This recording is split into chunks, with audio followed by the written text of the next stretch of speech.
BL8 Digital Business Strategy Pilot Paper Discussion එකේ පළවෙනි කොටසත් එක්ක අද අපි එකතු වෙන්නේ. අපි බලමු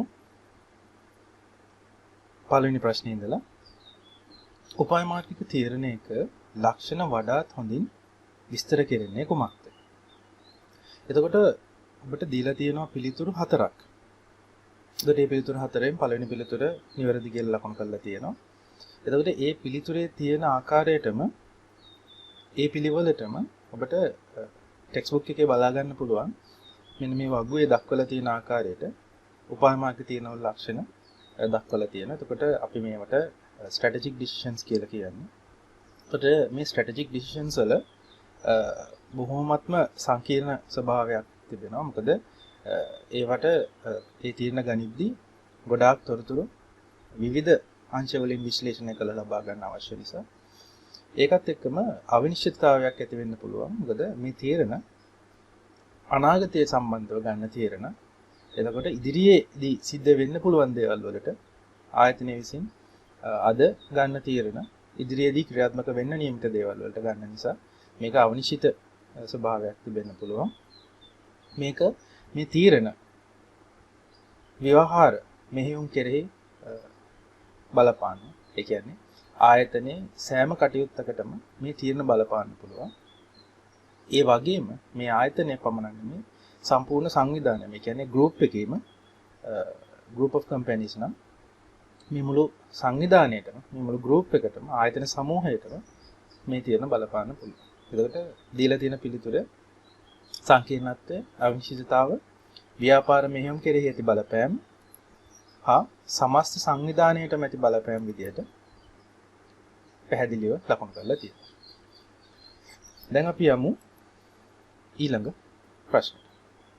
ආයතනික උපාය මාර්ගික කල්පනාකරණය සිදුවන මට්ටම වන්නේ. එතකොට මේක සම්බන්ධයෙන්ුත් ඔයගොල්ලන්ගේ ටෙක්ස්ට් බුක් එකේ මෙන්න මේ ආකාරයෙන් දක්වලා තිබෙනවා.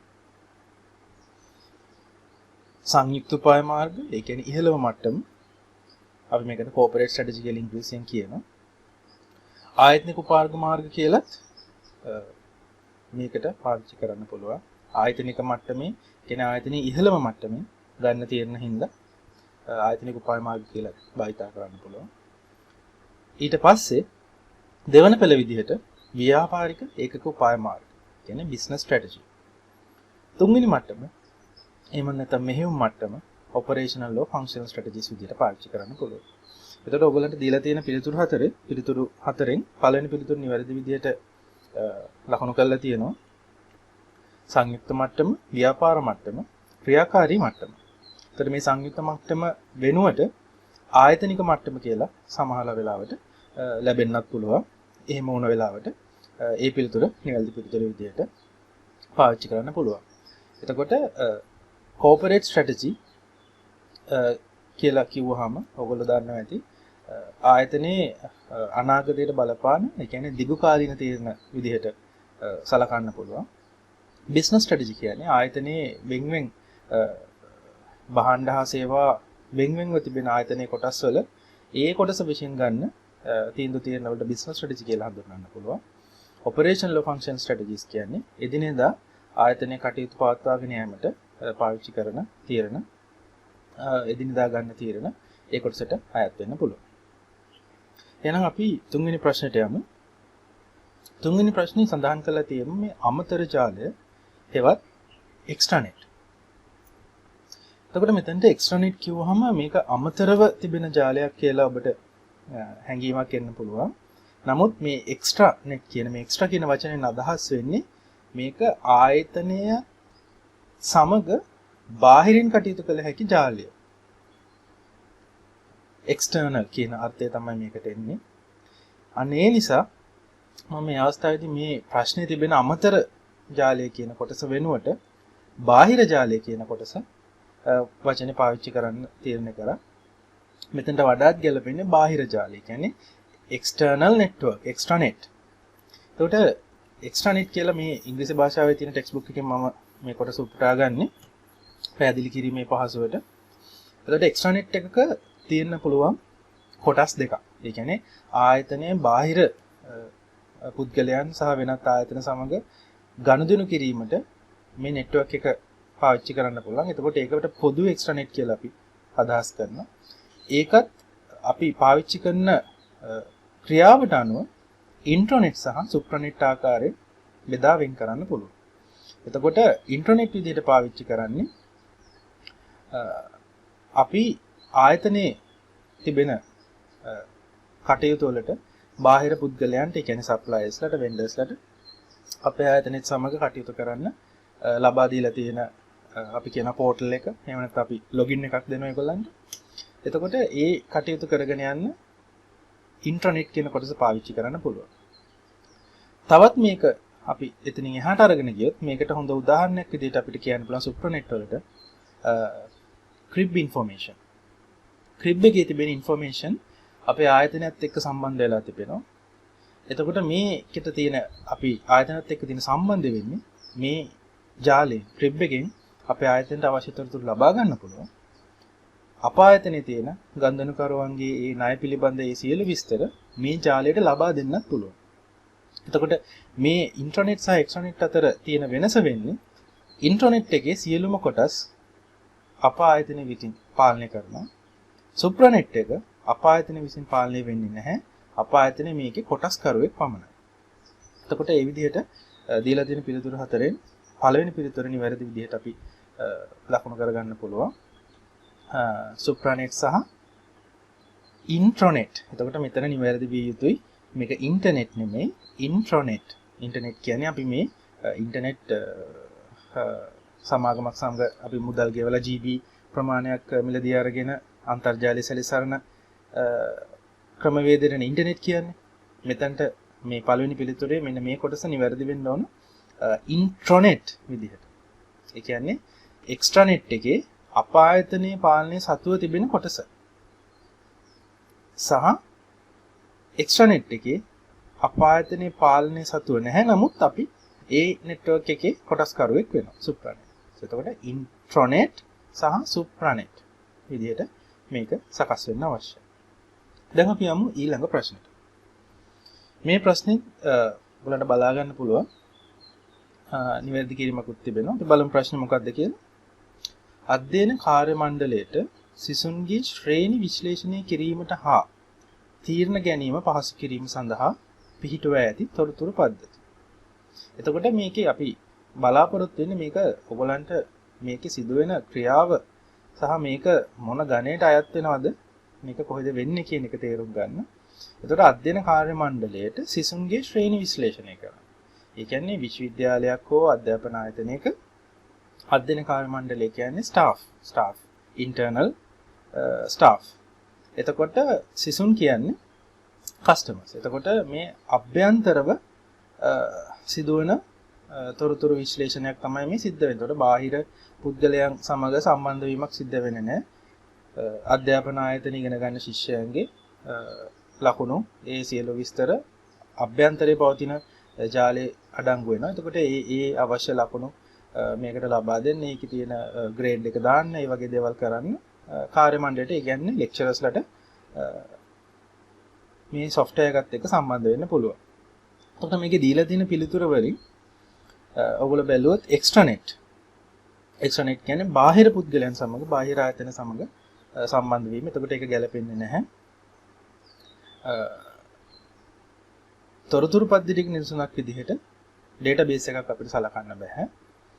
තව ඉස්සරහදී අපි බලමු e-commerce කියන්නේ මොකක්ද කියලා. මේක අන්තර්ජාලය භාවිතයෙන් භාණ්ඩ හා සේවා විකිණීමට තමයි e-commerce කියන්නේ. ඒතර ඉතිරි වෙන පිළිතුර වෙන්නේ මේක මම නිවැරදි කිරීමක් කරලා තියෙනවා. මේක අභ්‍යන්තර ජාලය. මේක අන්තර්ජාලය නෙමෙයි. අභ්‍යන්තරව ආයතනයේ අභ්‍යන්තරයේ කටයුතු කර ගැනීමට පවතින ජාලය.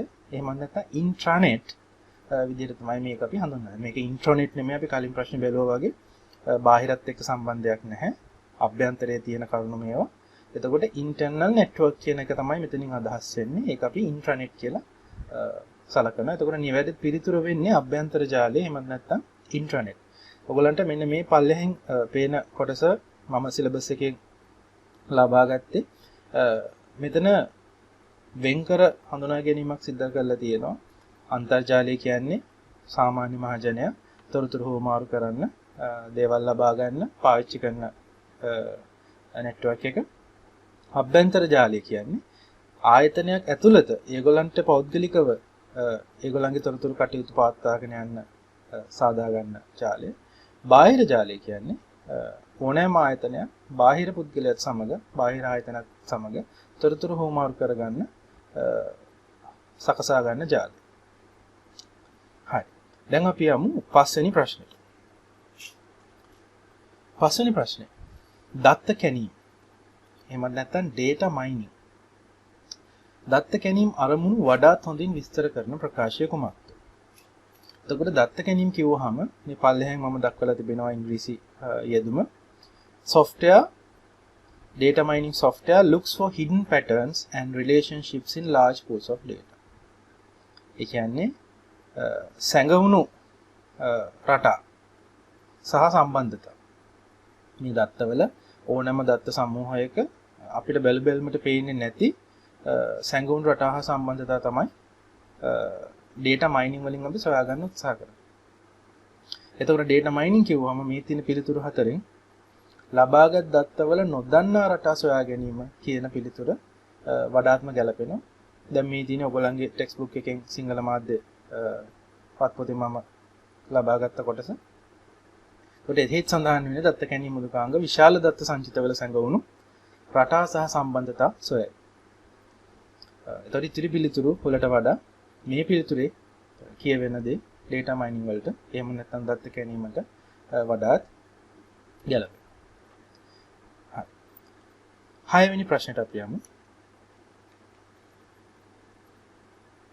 මේ පිළිතුරේ තියෙන්නේ අපිට ස්ටේට්මන්ට් එකක් දීලා ඒක මේ ස්ටේට්මන්ට් එක නිවැරදිද කියලා හෝ වැරදිද කියලා තමයි අපිට සටහන් කරන්න තියෙන්නේ. අපි බලමු මොකද්ද මේ ස්ටේට්මන්ට් එක. දැනුම කල්පනා කරන උපාය මාර්ගයක වැදගත්ම සාධකය වන්නේ තොරතුරු හා sannivedana තාක්ෂණය කියලා වාක්‍යයක් දීලා තිබෙනවා. එතකොට දැනුම කල්පනා කරන උපාය මාර්ගය knowledge management strategy එකක වැදගත්ම සාධකය වෙන්නේ ICT කියලා ඒගොල්ලෝ කියලා තියෙනවා. ඉතින් මේක ලකුණු කරලා තියෙනවා අසත්‍යයි කියලා. ඇයි එහෙම ලකුණු කරලා තියෙන්නේ? අපිට ටෙක්ස්ට් බුක් එකේ බලා ගන්න පුළුවන්. ඒගොල්ලෝ පැහැදිලිව සටහන් කරලා තියෙනවා. දැනුම කළමනාකරණයේදී 80%ක්ම කළමනාකරණ හා සංවිධානයේ තියෙන අවශ්‍යතාව සහ ක්‍රමවේදයන් තමයි වැඩියෙන්ම දැනුම කළමනාකරණයට බලපාන්නේ. තාක්ෂණය බලපාන්නේ 20%යි. ඒ කියන්නේ හරියාකාරයෙන් knowledge management එක සිද්ධ කරනවා නම් 80%ක් ඒක managerial සහ organizational දේවල් තමයි තියෙන්නේ. සහ ඉතුරු 20 ටෙක්නොලොජි එකෙන් කන්වර්ට් වෙන්නේ. එතකොට දැනුම කළමනාකරණයට තාක්ෂණය අවම වශයෙන් දායක කරගෙන කරන්න පුළුවන්. ඒක මූලිකම සාධකය නෙමෙයි. ඒ නිසා මෙම ස්ටේට්මන්ට් එක මේ දක්වලා තියෙන සටහන නිවැරදි වෙන්නේ නැහැ. ඒ නිසා පිළිතුර අසත්‍ය වෙයි කියලා ලකුණු කරලා තියෙනවා. 7 වෙනි ප්‍රශ්නෙට.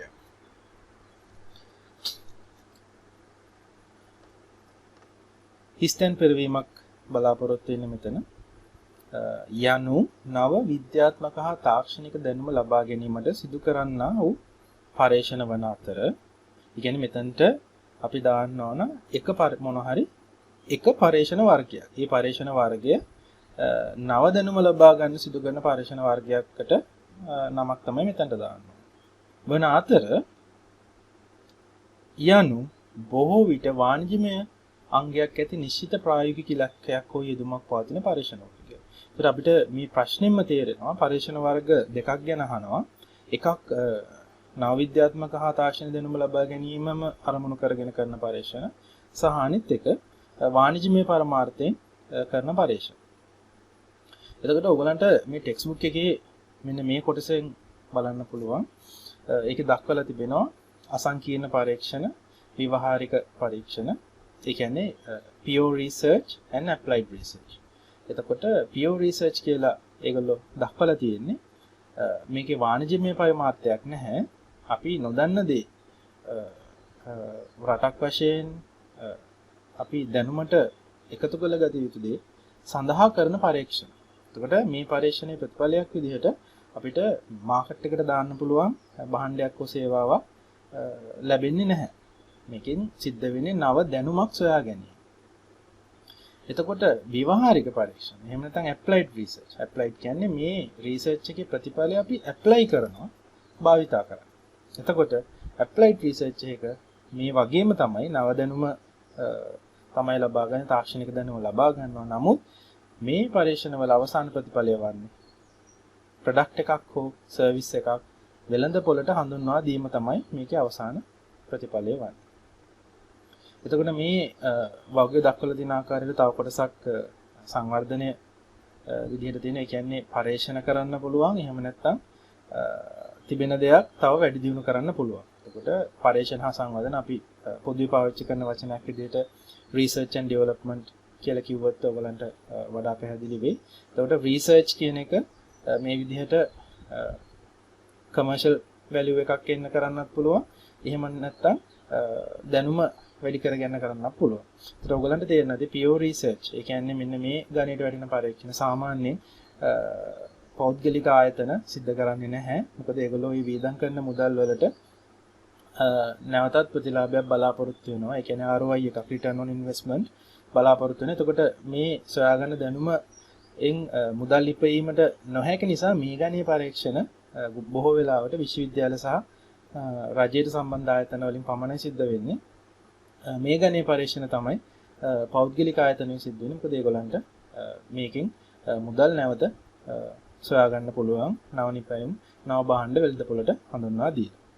එතකොට මෙතෙන්ට නිවැරදි පිළිතුර විදිහට වෙන්නේ නව විද්‍යාත්මක හා තාක්ෂණික දැනුම ලබා ගැනීම සිදු කරන පරීක්ෂණ. ඒ කියන්නේ අසංකීර්ණ පරීක්ෂණ.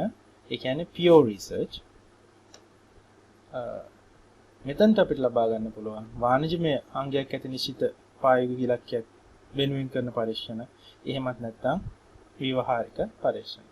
ඒතර මෙතෙන්ට pure research, මෙතෙන්ට applied research. එතකොට ඒක වඩාත් හොඳින් නිරූපණය වෙන පිළිතුර. ඒ කියන්නේ නිවැරදි පිළිවෙලට ලබා දීලා තියෙන පිළිතුර විදිහට පළවෙනි පිළිතුර ලබා ගන්න පුළුවන්.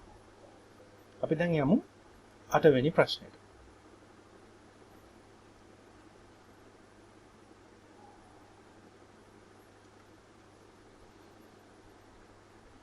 සමාගමක යුනික් රිසෝස් ලෙස තොරතුරු තාක්ෂණ පද්ධතිය සලකන්නේ නම් එයට නිර්මාණය කළ හැකි වන්නේ. එතකොට ඔයගොල්ලන්ගේ ටෙක්ස්ට් බුක් එකේ බැලුවොත් එහෙම යුනික් රිසෝස් එකක් විදිහට ICT දක්වලා තිබෙනවා.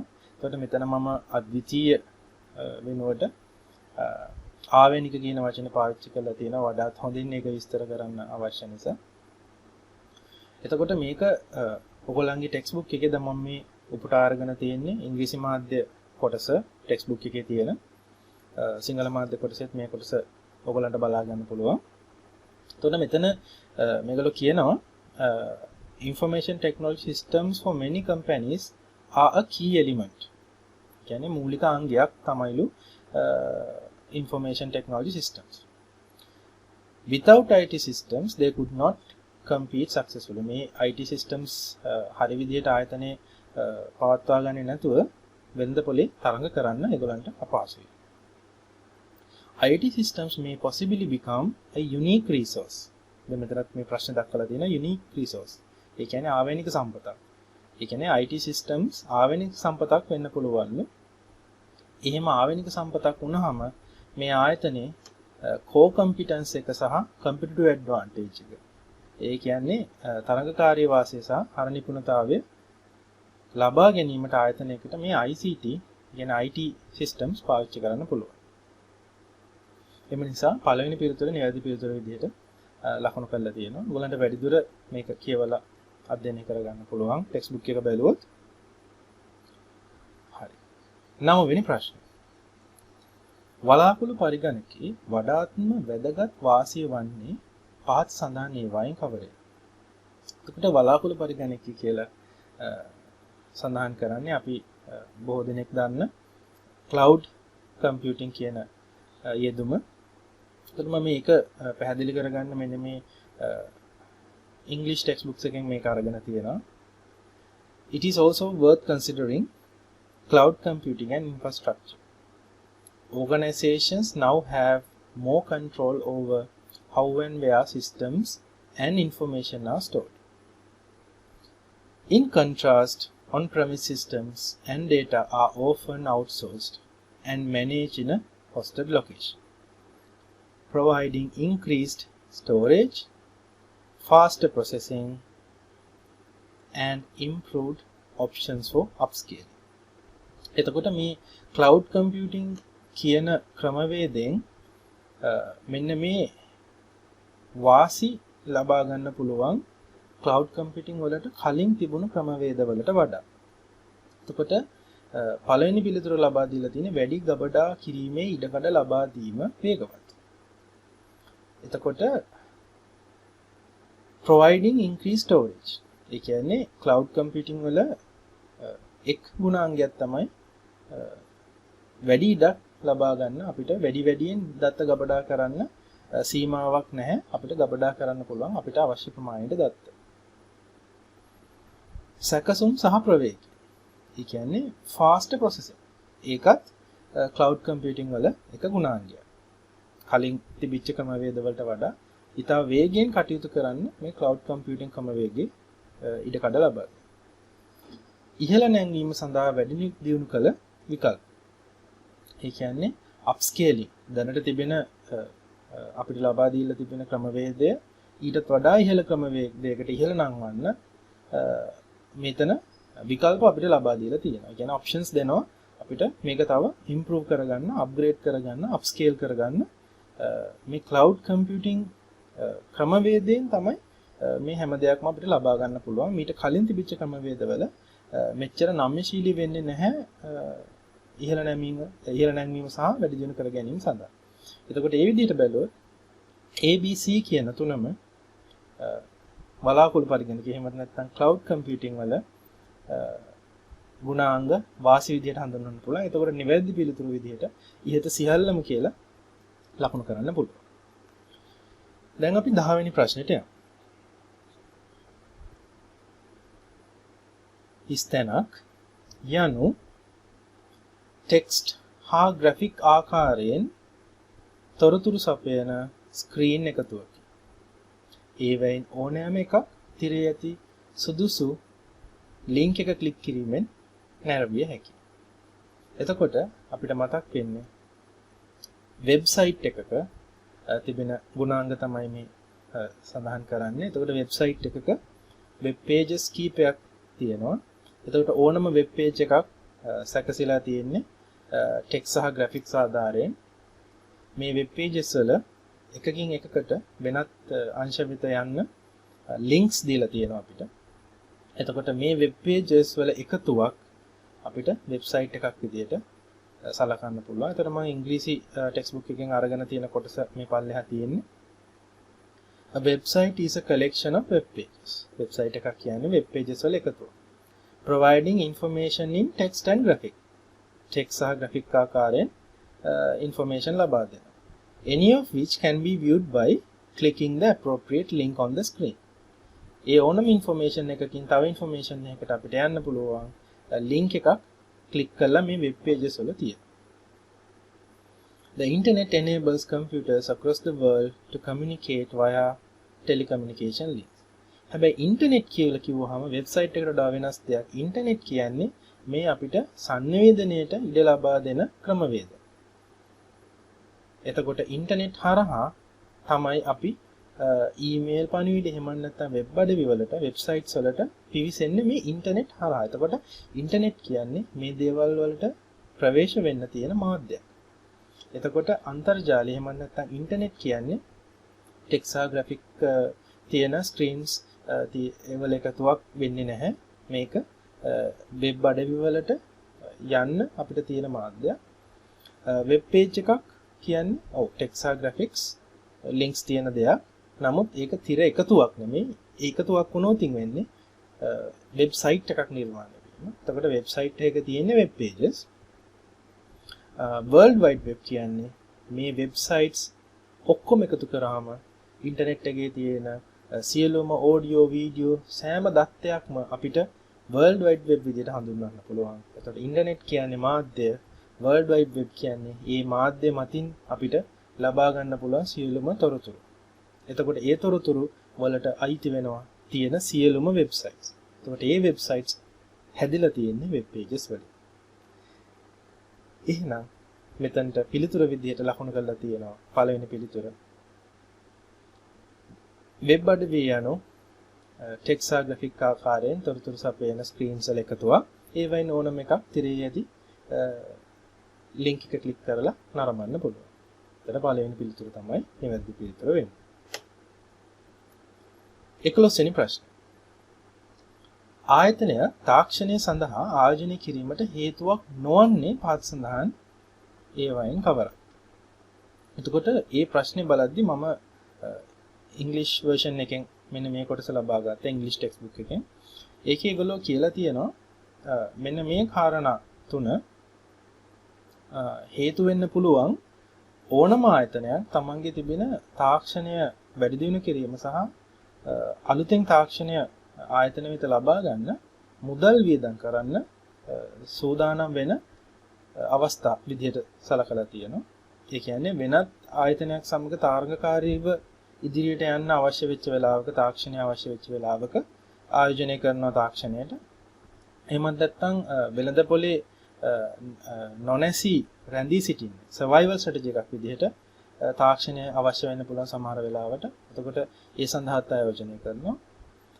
එහෙමත් නැත්නම් නිවැරදි තීරණ ගැනීමට උපකරණයක් වශයෙන්, ඒ කියන්නේ උදව්වක් වශයෙන්, එහෙමත් නැත්නම් ටූල් එකක් වශයෙන් තාක්ෂණය අවශ්‍ය වෙන්න පුළුවන්.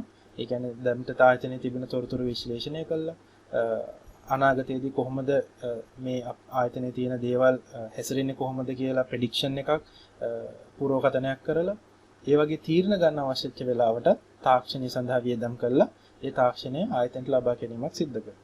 එතකොට මේ ලබා දීලා තියෙන පිළිතුරු පළවෙනි පිළිතුරු තුනම තාක්ෂණය සඳහා ආයතනයක් ආයෝජනය කරන්න හේතු වෙන දේවල් තමයි මේ තුනම. වඩා හොඳ තීරණ ගන්න, පැවැත්මේ උපාය මාර්ගයක් ලෙස තරඟකාරී වාසියක් ලබා ගන්න මේ තුනම තාක්ෂණය සඳහා ආයෝජනය කරන්න හේතු වෙන දේ. එතකොට පිළිතුරු වෙන්නේ මේ හේතු කිසිවක් නෙමෙයි. මොකද මෙතන දීලා තියෙන එකක්වත් හේතුවක් නොවන කාරණයක් මෙතන ලබා දීලා නැති නිසා. හරි. දැන් අපි යමු 12 වෙනි ප්‍රශ්නෙට. විශාල දත්තවල එහෙම නැත්නම් big data වල velocity එක සඳහා උදාහරණයක් නොවන්නේ පහත් සඳහන් කරුණු වලින් මොනවාද? big data වල velocity එකට උදාහරණයක් නොවෙන්නේ පහත සඳහන් කොමන කරුණු? එතකොට big data වල තියෙනවා ඔයගොල්ලෝ ටෙක්ස්ට් බුක් එක වඩාත් හොඳින් අධ්‍යයනය කරොත් big data වලින් අපි කියනවා මෙන්න මේ ගුණාංග තියෙනවා big data වල. එතකොට ඒවෙන් එක ගුණාංගයක් තමයි velocity. velocity කියන්නේ ඊ타ත්ම වේගයෙන් තොරතුරු එක්රැස් වීම. තවත් අපි big data වල තියෙන ගුණාංගයක් විදිහට කියනවා big data. කියන්නේ big ගොඩක් data තියෙනවා. ඒ කියන්නේ ලොකු volume එකක data තියෙන්න පුළුවන්. ඒ ආකාරයෙන් තව big data වල අපි හැඳින්වීමක් කරනවා තව කොටස් මේකේ තියෙනවා. ඒතර velocity කියලා අදහස් වෙන්නේ ඉතා ඉක්මනින් data එකතු වීම, data ගොඩ ගැසීම. එතකොට මේ දීලා තිබෙන පළවෙනි පිළිතුර බැලුවොත් එහෙම social media post එකක එකතු වෙලා තියෙන පහුගිය සතියේ එකතු වෙලා තිබෙන දේවල්. නැත්තම් පහුගිය පැය 24 තුල ලැබිලා තියෙන Twitter messages. එහෙමත් නැත්තම් පහුගිය සතියේ සිදු වෙච්ච stock tradings මොනවද?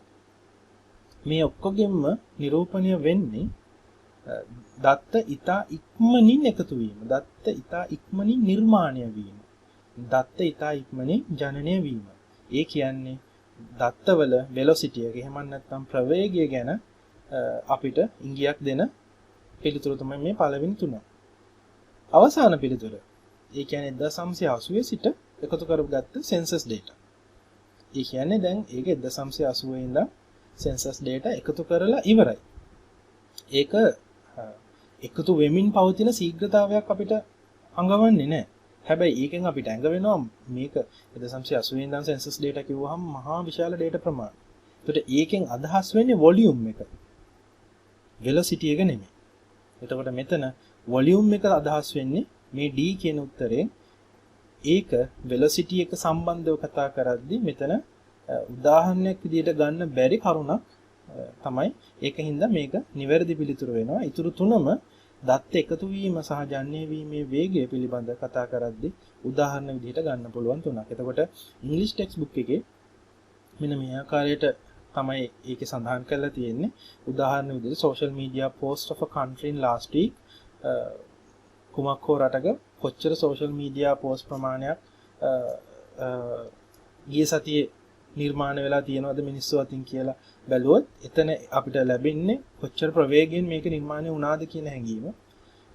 Twitter messages generated last 24 hours in the world ගිය පැය 24 ඇතුළත කොච්චර Twitter messages ප්‍රමාණයක් නිර්මාණය වෙලා තිබෙනවද කියලා සොයලා බැලුවොත් ඒකත් මේ දත්ත නිර්මාණය වීමේ වේගය පිළිබඳ අපිට අදහසක් වෙනවා.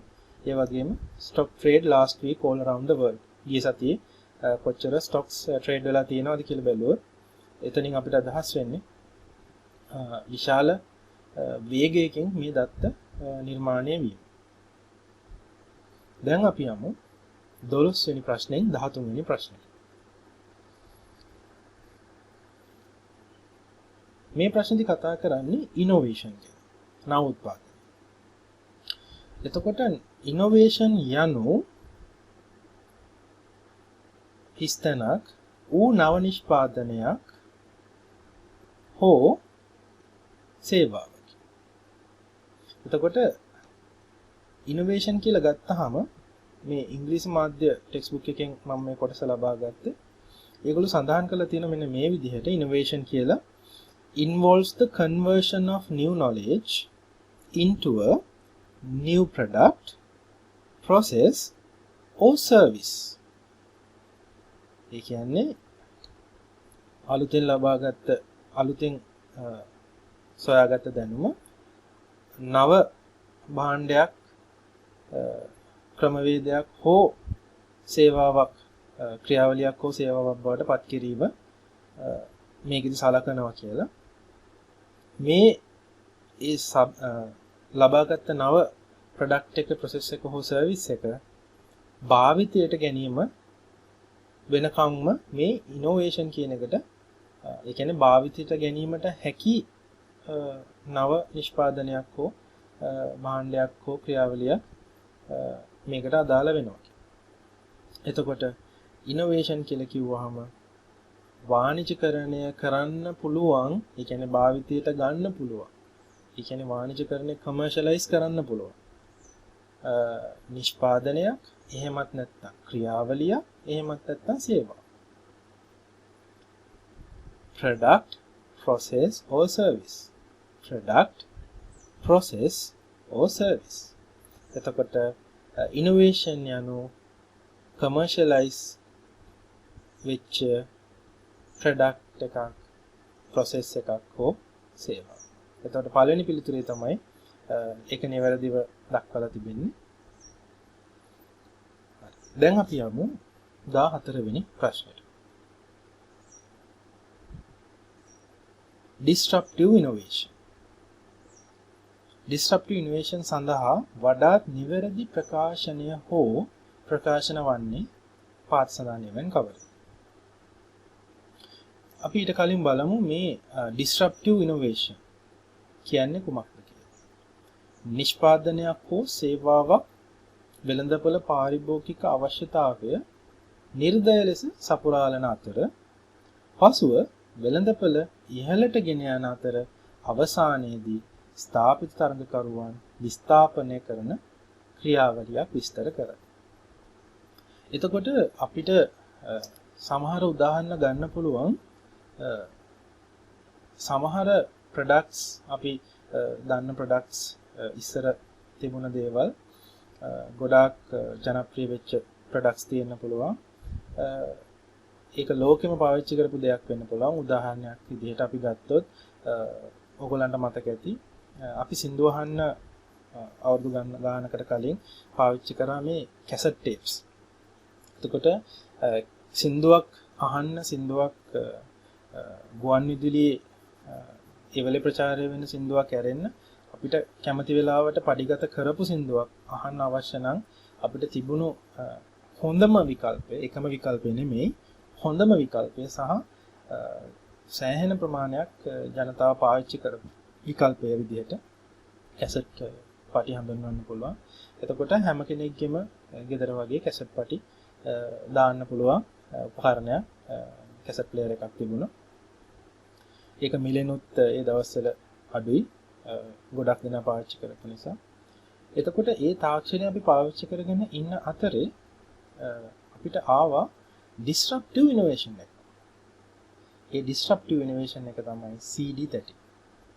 එතකොට CD30 එකට පුළුවන්කම තිබෙනවා කැසට් පටයක තිබෙන ගොඩාක් අවාසි සහ දුර්වලකම් මග අරගෙන ඊට වඩා ඉහළ තාක්ෂණයෙන් ඉහළ ගුණාංගයන්ගෙන් සමන්විත විදිහට අපිට ඒ සංගීතය ලබා ගන්න උදව් කරනවා.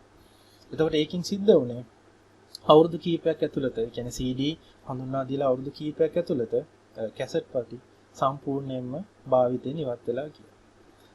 මේ දෙයම තමයි ගොඩක් අනිත් උපකරණ වලටත් වෙලා තියෙන්නේ. උදාහරණයක් විදිහට ඔයගොල්ලන්ට මතක නම් අපි දැන්ට පාවිච්චි කරන පෙන් ඩ්‍රයිව් එක මාකට් එකට එනකොට ගොඩක් දෙනා පාවිච්චි කරේ ෆ්ලොපි ඩිස්ක් කියන, ඒ කියන්නේ මෙගාබයිට් 1.44ක් තිබෙන ප්ලාස්ටික් ඩිස්ක් එකක් තැටියක් අඟල් 3මාරක් විතර දිගින් යුක්තයි. ඒක ටිකක් විශාලයි. හැබැයි මෙගාබයිට් 1.4යි ඒකේ තියෙන්නේ.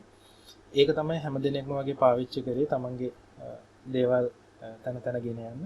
නමුත් පෙන් ඩ්‍රයිව් එක හඳුන්වා දීමත් සමගම ෆ්ලොපි ඩිස්ක් භාවිතයෙන් ඉවත් වුණා.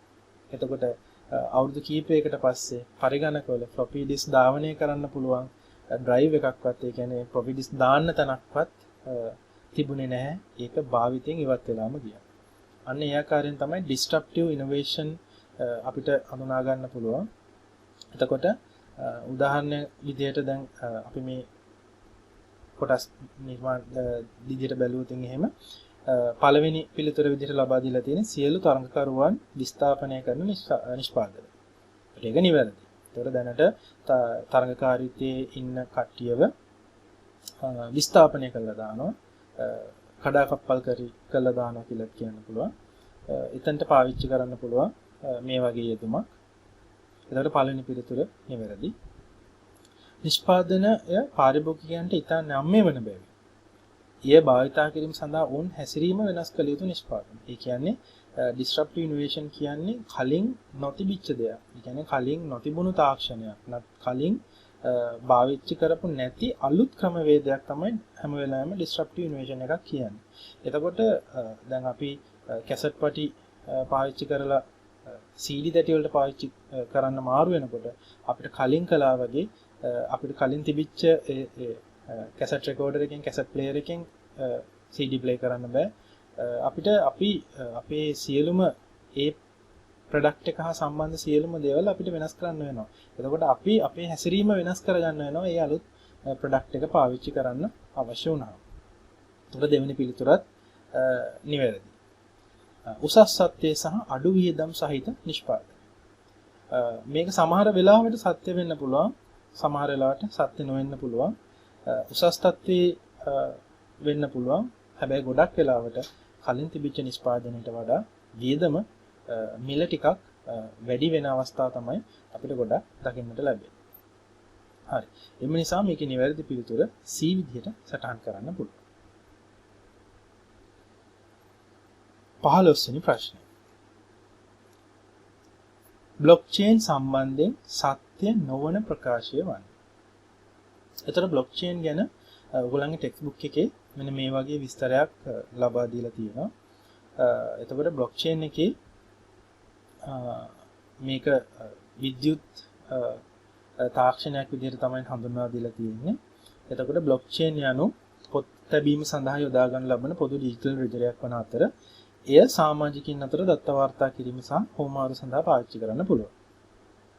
බ්ලොක්චේන් කියලා කියන්නේ තොරතුරු පටිගත කිරීම සහ පුද්ගල ජාලයන් සමග බෙදා ගන්න ඉඩ සලසන නොවරදින ලෙස බෙදා හැරෙන ලද ජාලය. එතකොට මේ විදිහට ඔයගලන්ට මේ විස්තරය කියවුවොත් මේ ගැන දැනුමක් ලබා ගන්න පුළුවන්.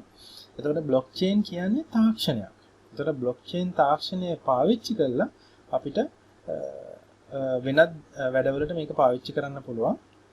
එතකොට අපි බලමු මේ තියෙන පිළිතුරු හතර මොනවද කියලා. අයිතිකරුවන් සහ වස්තුන් අතර බ්ලොක්චේන් සිටීමේ ලේඛනයක් හෝ ලෙජරයක්. ඒ කියන්නේ ඔබ්ජෙක්ට්ස් අතර මේක බ්ලොක්චේන් එක ලේඛනයක් විදිහට ලෙජර් එකක් විදිහට පාවිච්චි කරන්න පුළුවන් කියලා සටහන් කරලා තියෙනවා. ඒක නිවැරදි. බ්ලොක්චේන් කියලා අදහස් වෙන දෙවෙනි පිළිතුරේ පෙන්නලා දෙනවා. බ්ලොක්චේන් කියන්නේ peer to peer network එකක්. මේ peer to peer network එක ඇතුලේ බෙදා හරින ලද ලෙජර් එක. කියන්නේ distributed ledger එකක් විදිහට තමයි පාවිච්චි වෙන්නේ. ඒ කියන්නේ මේක පාවිච්චි කරන පුද්ගලයන් අතර තමයි මේක බෙදාගෙන තියෙන්නේ. එතකොට මම බ්ලොක්චේන් පාසුකම් පාවිච්චි කරනවා නම් මට ඒකේ තිබෙන සියලුම ගනුදෙනු සියලුම සටහන් විනිවිදව පාවිච්චි කරන්න පුළුවන්. එතකොට ඒකත් නිවැරදි. C පිළිතුර අපි බලමු. බ්ලොක්චේන් සෑම බ්ලොක් එකකටම ඊට පෙර බ්ලොක් එකෙහි গুপ্ত ලේඛන ඇතුළත් වෙනවා. ඒ කියන්නේ බ්ලොක්චේන් එකක් කියන්නේ ඒ සිදු වෙලා තියෙන සියලුම ගනුදෙනු සියලුම ට්‍රාන්සැක්ෂන් සියලුම රෙකෝඩ් වෙච්ච දේවල් ඊට කලින් කොතනින්ද ආවේ ඒ ආකාරයෙන් ඒ රෙකෝඩ් වෙච්ච ට්‍රාන්සැක්ෂන් ජාලයම බලා ගන්න පුළුවන් විදිහට නිර්මාණය කරපු ලෙජර් එකක්.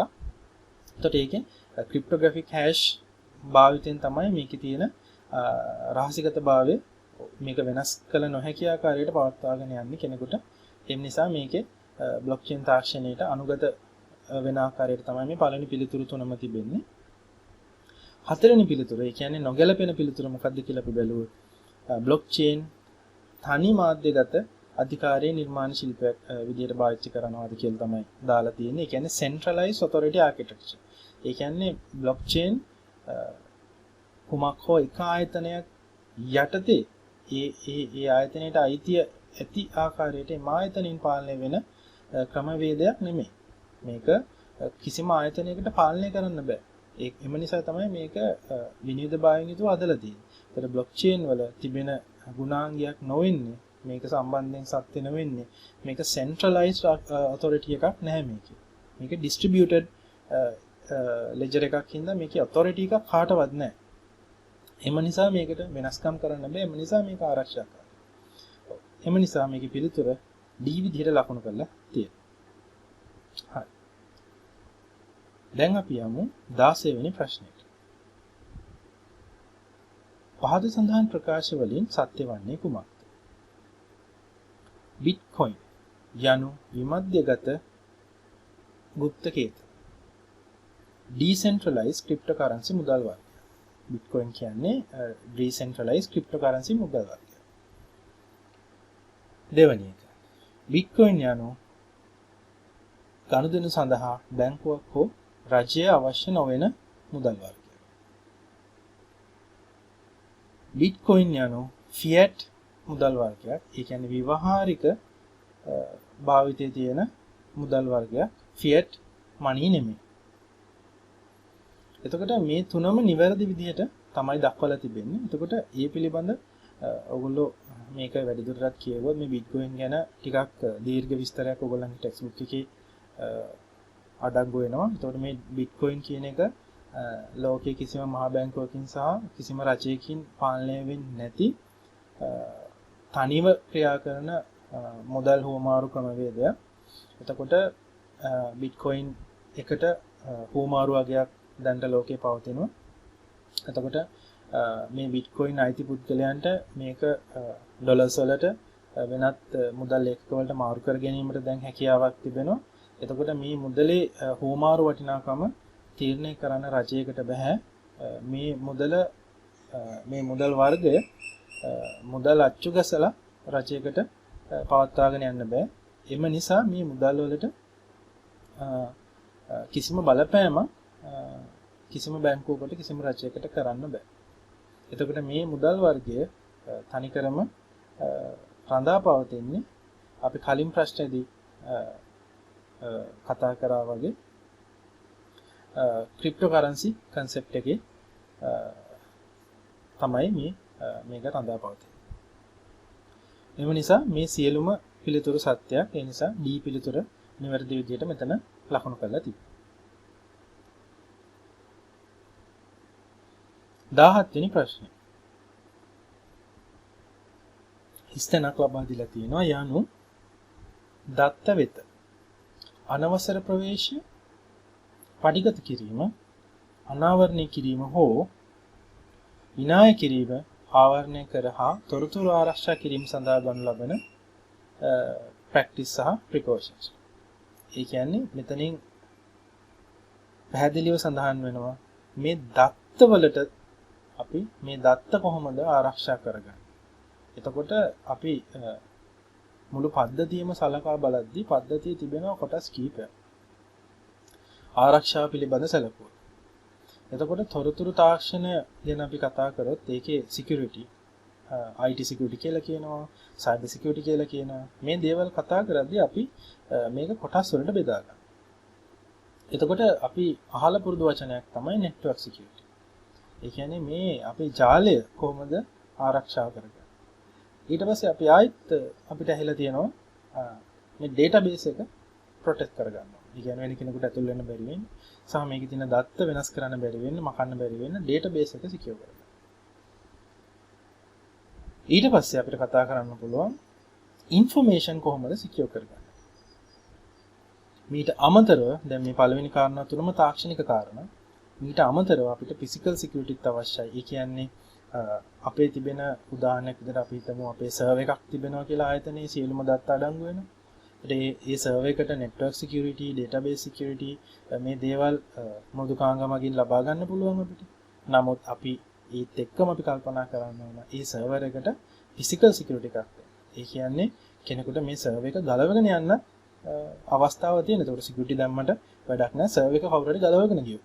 එතකොට සෑම උපකරණයකටම සෑම ඇක්සසරි එකකටම physical security අවශ්‍යයි. එතකොට අපි බලමු දැන් මේ එකිනෙකක් ඇයි ගැලපෙන්නේ ඇයි ගැලපෙන්නේ නැත්තේ කියලා. network security කේදී කතා කරන්නේ network එකේ කොහොමද security එක පාවිච්චි කරන්නේ. ඒ කියන්නේ කොයි උපකරණ වලටද network එකට සම්බන්ධ වෙන්න අවසර තියෙන්නේ. එතකොට කොයි උපකරණ වලටද මේක තරහා දත්ත හොමාරු කරන්න අවසර තියෙන්නේ. database security එකෙන් අදහස් වෙන්නේ මේ database එකට ඇතුල් වෙන්න පුළුවන්. එහෙම නැත්නම් log වෙන්න පුළුවන් කාටද මේ log වෙන්න පුළුවන් පුද්ගලයාගෙන් පුද්ගලයාට මොනතරම් data ප්‍රමාණයක්ද බලන්න පුළුවන්, මොන dataද බලන්න බැරි. ඒක ගැන තමයි database security එකේ සඳහන් වෙන්නේ. තොරතුරු ආරක්ෂාව කියන්නේ මේක ටිකක් විශාල ඒරියා එකක්, ලොකු කොටසක් අපි security ගැන කතා කරද්දී මේ සිස්ටම් නෙට්වර්ක් එක හරහා ගමන් කරන තොරතුරු, database එකට යන තොරතුරු සහ අපේ ආයතනයේ පිටට යන තොරතුරු මේ හැම දෙයක්ම තොරතුරක්. එතකොට මේ තොරතුර ඒ අපිට අදාළ තැනට යනකම් වෙන කෙනෙක් අතරපත් වුනහම එයා ඒ දේ පාවිච්චි කරලා නැවත අපේ ආයතනයේත් සමග ගනුදෙනු කරනකොට මේ තොරතුර ආරක්ෂාකාරීව මේ ගමන් මාර්ගයේ පුරාවටම පවතිනවද කියන එක තමයි information security වලින් බලාපොරොත්තු වෙන්නේ. එතකොට ඒ ආකාරයට බැලුවොත් information security කියන්නේ මේ සියලුම දේවල් දත්තවල මෙන්න මේ සියලුම attributes cover කරන්න පුළුවන් practice එකක් සහ precautionary measures විදිහට ගන්න පුළුවන්. එතකොට තොරතුරු ආරක්ෂාව එහෙම නැත්නම් information security විදිහට මෙතනට අපි පිළිතුරු විදිහට පාවිච්චි කරන්න පුළුවන්. 18 වෙනි ප්‍රශ්න.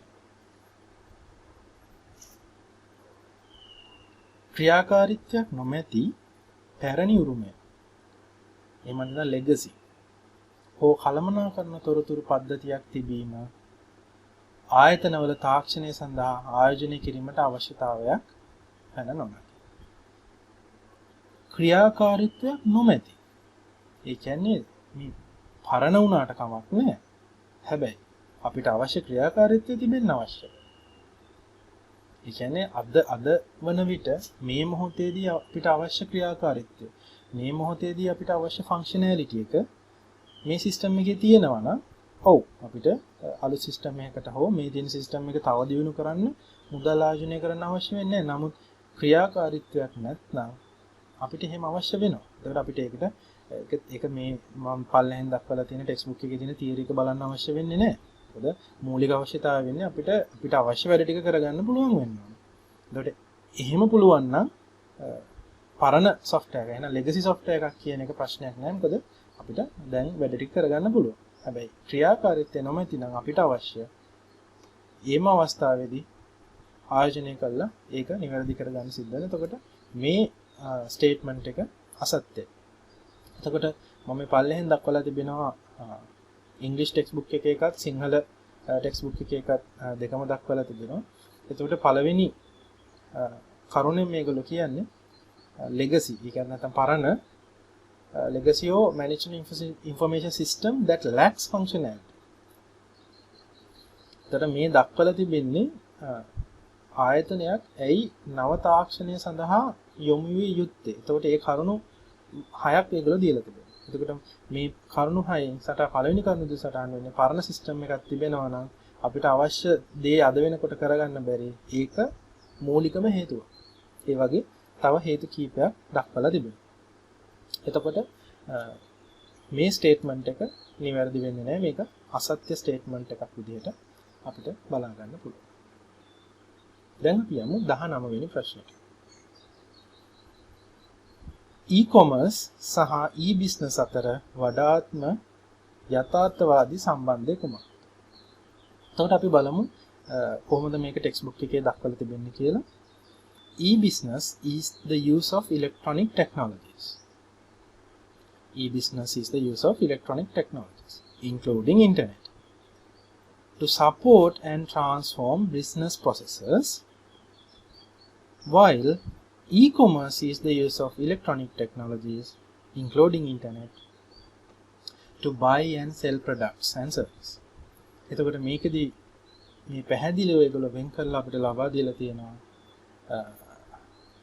e-commerce, e-business එහෙම නැත්නම් විද්‍යුත් මාධ්‍යෙන් සිදු කරගෙන යන ව්‍යාපාර වලදී සිද්ධ වෙන්නේ අන්තර්ජාලයට ඇතුළුව ඉලෙක්ට්‍රොනික ටෙක්නොලොජිස් පාවිච්චි කරලා ඒ ආයතනයේ තියෙන කටයුතු සියලුම කටයුතු ඉලෙක්ට්‍රොනික මාධ්‍යයට හරවා ගන්න අවශ්‍ය දේවල් කිරීම තමයි e-business කියන්නේ. එතකොට මේ වගේ ආයතනයක භාණ්ඩ විකිණීම, සේවාවන් විකිණීමත් අපිට මේ ගණයට ගන්න පුළුවන්. ඒ කියන්නේ භාණ්ඩ හා සේවාවන් අන්තර්ජාලය හරහා ඉලෙක්ට්‍රොනික ක්‍රමවේද හරහා විකිණීම e-commerce කියලා සඳහන් වෙනවා නම් ඒ කියන්නේ e-business එකක විද්‍යුත් ව්‍යාපාරිකක භාණ්ඩ හා සේවා විකුණන ක්‍රමවේදය තමයි e-commerce කියන්නේ. එතකොට e-business එකක් ඕනම e-business එකක් e-commerce ක්‍රමවේදයක් පාවිච්චි කරනවා භාණ්ඩ හා සේවාවන් විකුණ ගන්න. එතකොට මේ තිබෙන පිළිතුරු හතරෙන් නිවැරදි වෙන්නේ e-commerce කියන්නේ e-business වල උපකුලකයක්. ඒ කියන්නේ e-business යටතේ සිදු කරන ක්‍රියාවලියක් තමයි e-commerce. e-business කියන්නේ ඉලෙක්ට්‍රොනික ක්‍රමවේදයන් පාවිච්චි කරලා ව්‍යාපාරයේ කටයුතු කරගෙන යෑම. එතකොට ව්‍යාපාරයේ කරගෙන යන එක කටයුත්තක් තමයි භාණ්ඩ හා සේවා විකිණීම. අනිත් තව කටයුතුත් තියෙනවා. එතකොට භාණ්ඩ හා සේවා විකිණීමටත් වෙනම නමක් තිබෙනවා. තාක්ෂණික ක්‍රමවේද පාවිච්චි කරලා e-commerce කියලා කියනවා. එතකොට මේ e-business කියන්නේ එහෙනම් e-commerce උත් මේකේ අඩංගුයි. එහෙනම් e-business වල උපකොලකයක් විදිහට e-commerce හඳුන්වන්න පුළුවන්. දැන් අපි යමු 20 වෙනි ප්‍රශ්නෙට. projections සහ queries වලට ප්‍රතිචාර දැක්වීම සම්බන්ධ වන තොරතුරු පද්ධතිය වන්නේ. එතකොට තොරතුරු පද්ධති කීපයක් ඔයගලන්ට මේ විෂය නිර්දේශයේ උගන්වන්න කටයුතු කරලා තිබෙනවා. ඒත් මම මේ පල්ලෙහෙන් උපුටා කරගෙන තියෙන්නේ විධායක තොරතුරු පද්ධතියේ පිළිබඳ පොඩි සටහනක්. අපි ඒක මොකක්ද කියලා බලමු. විධායක තොරතුරු පද්ධතියක් අභ්‍යන්තර හා බාහිර ප්‍රභවයන්ගෙන් දත්ත එක්රැස් කර ජ්‍යෙෂ්ඨ කළමනාකරුවන්ට පහසුවෙන් භාවිතා කළ හැකි ආකාරයෙන් තොරතුරු ලබා දෙයි. එම ජ්‍යෙෂ්ඨ කළමනාකරුවන්ට උපාමාර්ගිකව හා ව්‍යෝගත නොවන තීරණ ගැනීමට EIS එක උදව් කරනවා. එතකොට EIS එක එතකොට සිදුවන කාර්ය විදිහට අපිට විමසලා බැලුවොත් එහෙම මේ විධායක ආධාරක පද්ධතියෙන් පුළුවන් අපිට ඉදිරියේදී කොහොමද තීරණ ගන්න අවශ්‍ය වෙන ප්‍රොජෙක්ෂන්ස් මොන විදිහට තීරණ ගත්තොත් ඒක කොයි විදිහට ආයතනයට බලපායිද. එතකොට අපිට ඒ තීරණ වලට අදාළ අගයන් ලබා දීලා මේකේ ප්‍රතිඵලය විශ්ලේෂණය කරලා බලන්න පුළුවන්.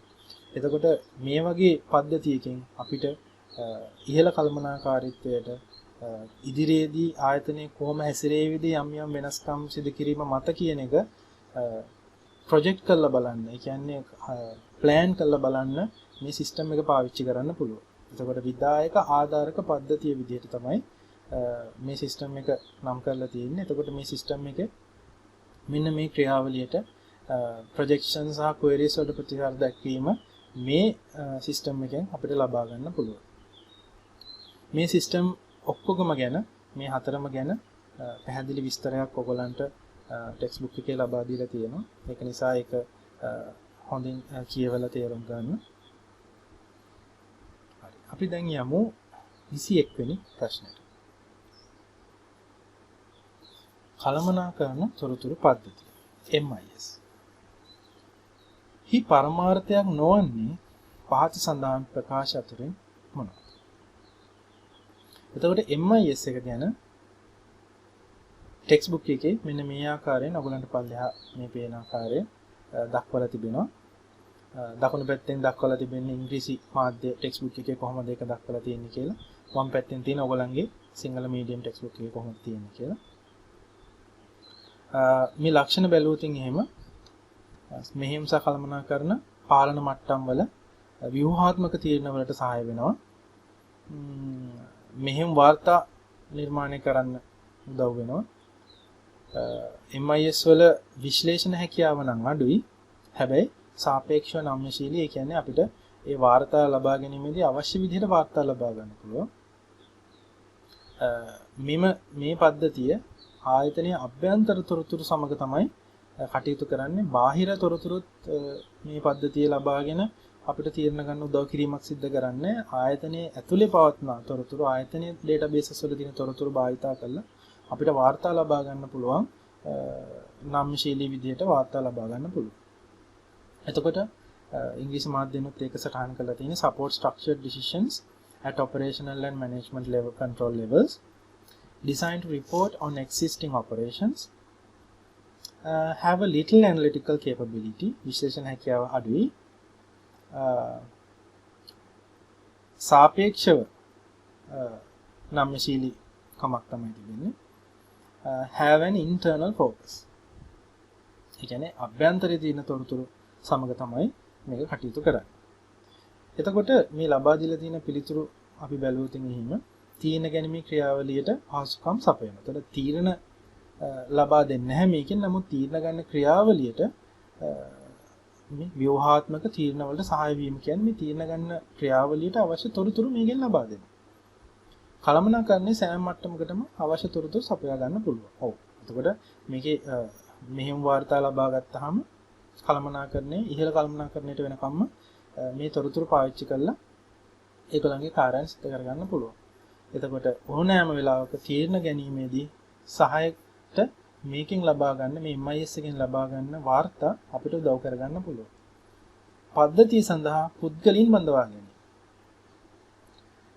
recruitment වැනි කාර්යයක් මේ සිස්ටම් එකෙන් සිද්ධ කරන්නේ. මේ සිස්ටම් එකෙන් කරන්නේ වාර්තා සැකසීම පමණයි. එතකොට පුද්ගලයෝ බඳවා ගන්න recruitment කරන්න මේ සිස්ටම් එක පාවිච්චි කරන්නේ නැහැ. එතකොට මේ ප්‍රශ්නෙට පිළිතුර විදිහට නොගැලපෙන පිළිතුර තමයි පද්ධතිය සඳහා පුද්ගලයන් බඳවා ගැනීම. දැන් අපි යමු 22 වෙනි ප්‍රශ්නෙට. තීරණ ගැනීමේ සහාය පද්ධතියක් දත්ත හැසිරීමට හිස්තැනක් භාවිතා කරයි. තර තීරණ ගැනීමේ සහාය පද්ධතියක් කියන්නේ decision support system එක. එතකොට මේ ඉංග්‍රීසි මාධ්‍ය ටෙක්ස්ට් බුක් එකේ මම ලබාගෙන තිබෙන කොටසේ තියෙන්නේ decision support system DSS. මේකෙන් කරන්නේ combine data and analytical models or data analysis tools to support semi-structured and unstructured decision making.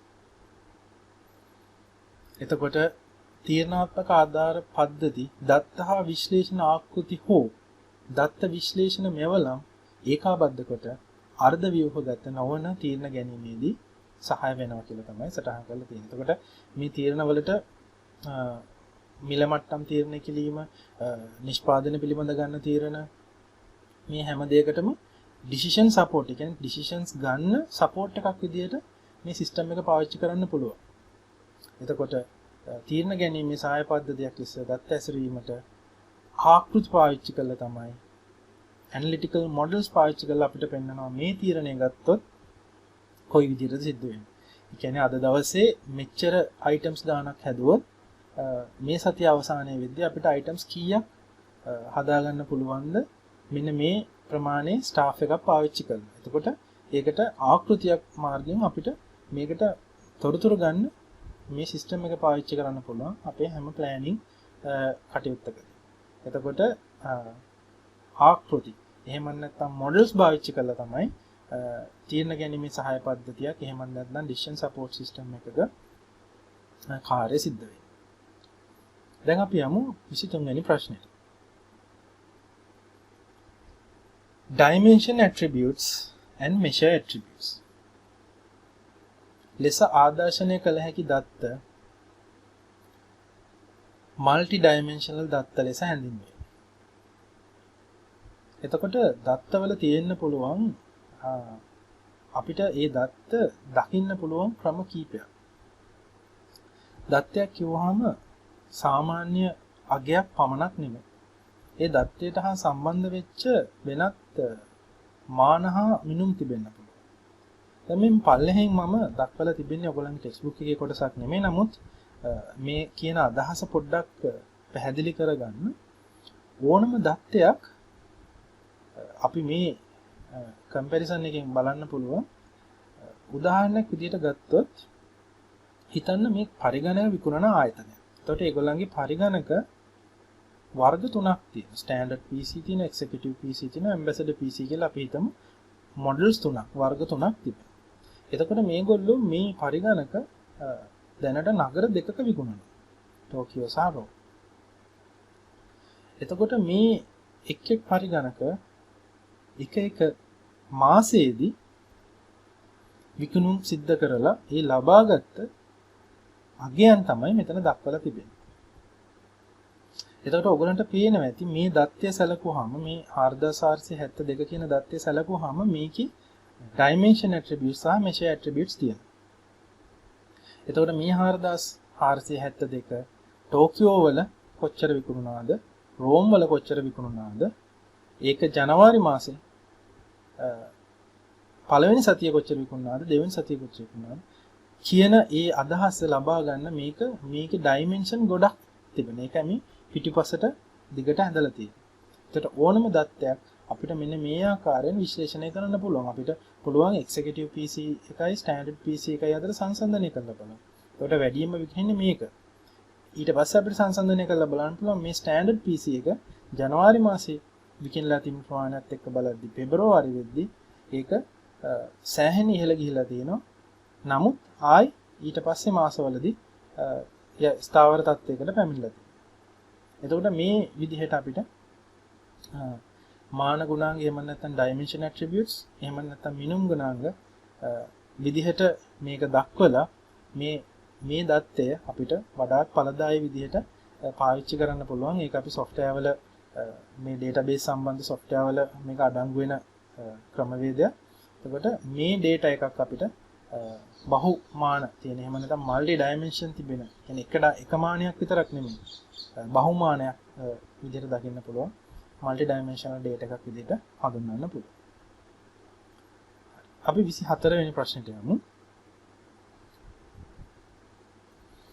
මේ ප්‍රශ්නේ උත්තරේ විදිහට ලබා දීලා තියෙන්නේ දත්ත කැණීම එහෙම නැත්නම් data mining. එතකොට අපි මෙතන මම ලබාගෙන තිබෙනවා සිංහල මාධ්‍ය ඔයගොල්ලන්ගේ ටෙක්ස්ට් බුක් එකේ මොනවද මෙතන ලබා දීලා තිබෙන්නේ කියලා. දත්ත කැණීම් මෘදුකාංග විශාල දත්ත සංචිතවල සැඟවුණු රටා සහ සම්බන්ධතා සොය. එතකොට දත්ත කැණීම් අනාගත ප්‍රවණතා හා සැසිරීම් පුරෝකථනය කරයි. ව්‍යාපාර කළමනාකරුවන්ට ක්‍රියාශීලී දැනුම මත පදනම් වූ තීරණ ගැනීමට ඉඩ සලසයි. එතකොට data mining කියන්නේ ක්‍රියාවලිය. එතකොට මේකෙන් අපි දත්තවල තියෙන සැඟවුණු රටා සහ සම්බන්ධතා තමයි සොයාගන්නේ. එතකොට සත්‍ය දත්ත කැණීම් මෘදුකාංගය කලින් නොදන්නා සම්බන්ධතා සොයාගනි දත්ත කැණීම් හරහා ලබාගත නොහැකි අවබෝධයක් ලබා දී. මෘදුකාංග හඳුනා ගන්නා සැඟවුණු රටා සහ සම්බන්ධතා තීරණ ගැනීම සඳහා මඟ පෙන්වීමට සහ අනාගත හැසිරීම පූර්ණකථනය කිරීමට භාවිත කරන්න පුළුවන්. එතකොට මෙතන තිබෙන අනිත් පිළිතුරු වලින් ක්‍රියාවලියක් සඳහන් වෙන්නේ නැහැ කිසිම එකක. data warehouse කියන්නේ දත්ත ගබඩා වර්ගයක්.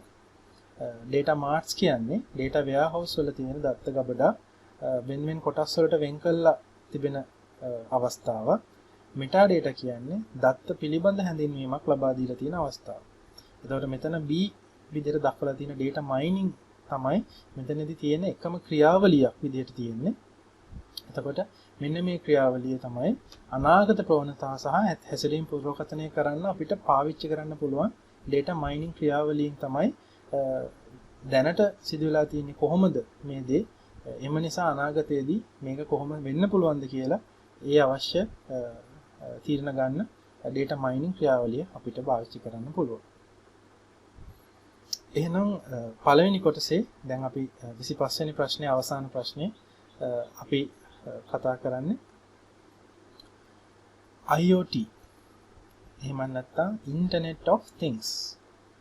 ඒතර Internet of Things කියවහම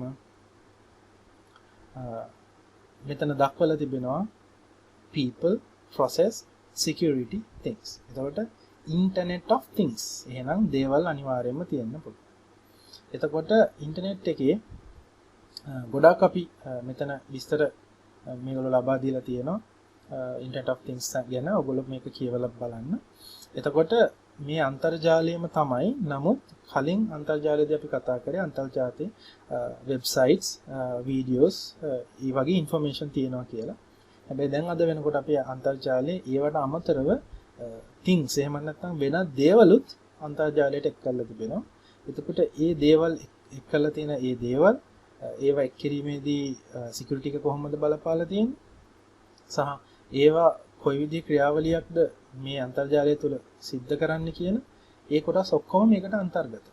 එතකොට මේකට අන්තර්ගත වෙන්නේ නැත්තේ අන්තර්ජාලයට එක් කරන්නේ නැත්තේ පුද්ගලයන්ව තමයි කරන්නේ නැත්තේ. එතකොට අපි සියලුම දේවල් අනිත් දේවල් එහෙම නැත්නම් Internet of Things අන්තර්ජාලයට එක් කරලා පාවිච්චි කරන. එතකොට නිවැරදි පිළිතුර වෙන්නේ මහජනයා. එහෙමත් නැත්නම් මේකට අයත් නොවන්නේ people කියන component එක.